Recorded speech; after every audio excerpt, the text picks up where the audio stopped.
As we continue with talking about the top 5 teams in the East, check out some other videos I have here with the quick hits in the corner. We'll be talking about the third team in the East here, the Milwaukee Bucks, 23-13 on the season, 4-6 in their last 10, struggling a little bit, trying to integrate Khris Middleton back into the lineup. Jrue Holiday has been in and out. Giannis has missed some games as well. But there's still some good positive signs here for the Milwaukee Bucks as we look into their team here. 112 points per game. They're 17th in offense and 20th in offensive rating. Their offense has been kind of up and down, of course, led by Giannis, trying to find shooters, of course, in terms of Brook Lopez and Bobby Portis and trying to get Grayson Allen integrated, Jrue Holiday being in and out. You can see why their offense is stumbling without Khris Middleton.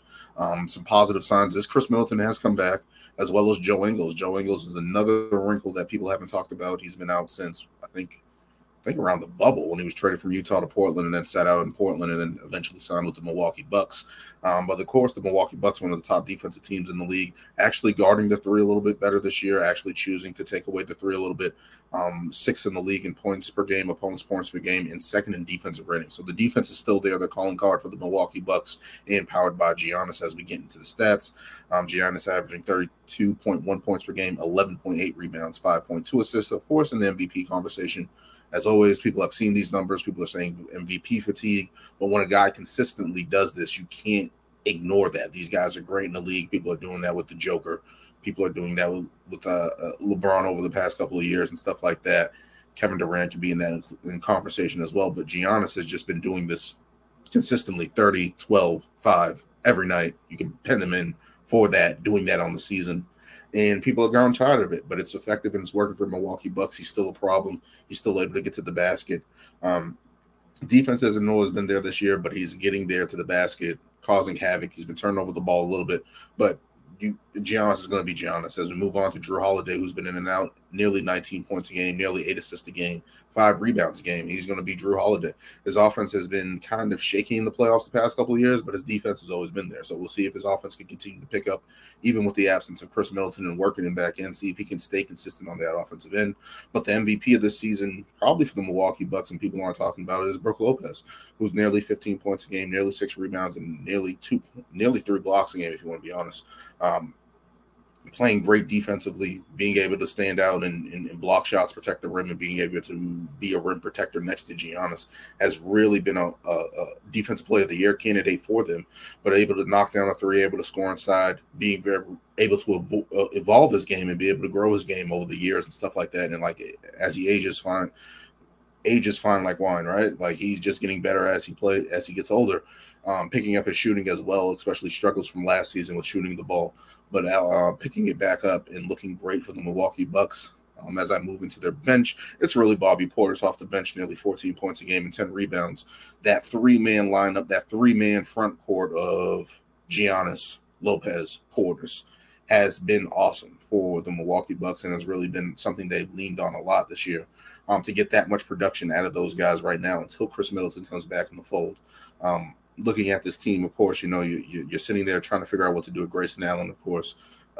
His issues with defensively, they are getting hunted and seeing if his offense stays afloat during that time. Javon Carter has been a great backup guard off the bench and a good defender. But you're just looking for that playmaker right there. Jrue Holiday is able to do a little bit. Giannis is able to do it out of doubles and stuff like that. But Joe Ingles had a 14.10 assists game a couple games ago. So you're seeing that playmaking ability from Joe Ingles, and then eventually when Khris Middleton comes back, their primary ball handler, that's going to improve their offense, hopefully. But the calling card has been the defense. They're really just locked down defense, really gritting up games, really trying to stagnate teams, especially with Giannis being a free safety out there, Jrue Holiday getting up into guards and stuff like that. But Brook Lopez in the front, defending the rim, deterring guys driving to the basket and stuff like that. This team really just eats up the paint, takes away a lot, trying to take away threes where that wasn't their identity in the past there. And the Bucks are going to be a work in progress until Khris Middleton is back being 100%. He's in a contract year. Unfortunately, got hurt in last year's playoffs and wasn't able to play against the Boston Celtics in their series.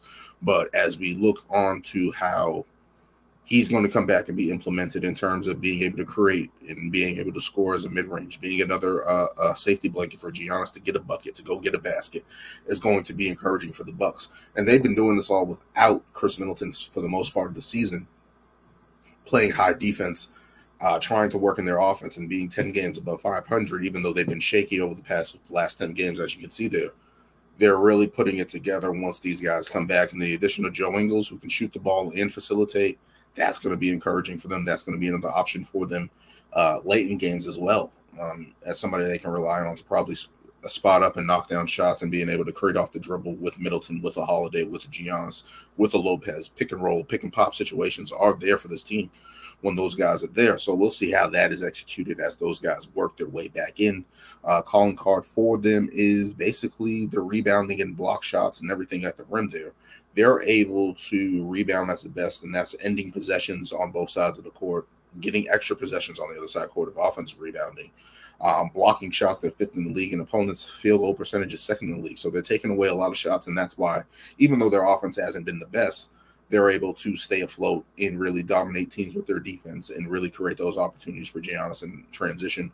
A thing that I would look for this team to improve on is basically finding another guy. Maybe they've been rumored they're linked to Jay Crowder, getting a 3-and-D guy, getting another guy there off the bench just to shoot. Wes Matthews is not the guy that he once was many, many years ago. So to see an improvement at that spot, maybe potentially for Grayson Allen, maybe float him out there in the trade to see if you can get anything there with a pick and try to just find something for this season, especially with Khris Middleton trying to work his way back, Joe Ingles trying to work his way back, and just having Giannis play these high minutes, of course. Just trying to find guys to complement Giannis and Jrue Holiday, somebody that can come in there and just be able to help, should be the idea situation for the Milwaukee Bucks. But everyone's having a little concerns about the Milwaukee Bucks, and I think it's just all of just waiting for Khris Middleton to get back. It's going to take him a little bit. Maybe January, February, we start seeing a little bit more of the old Khris Middleton.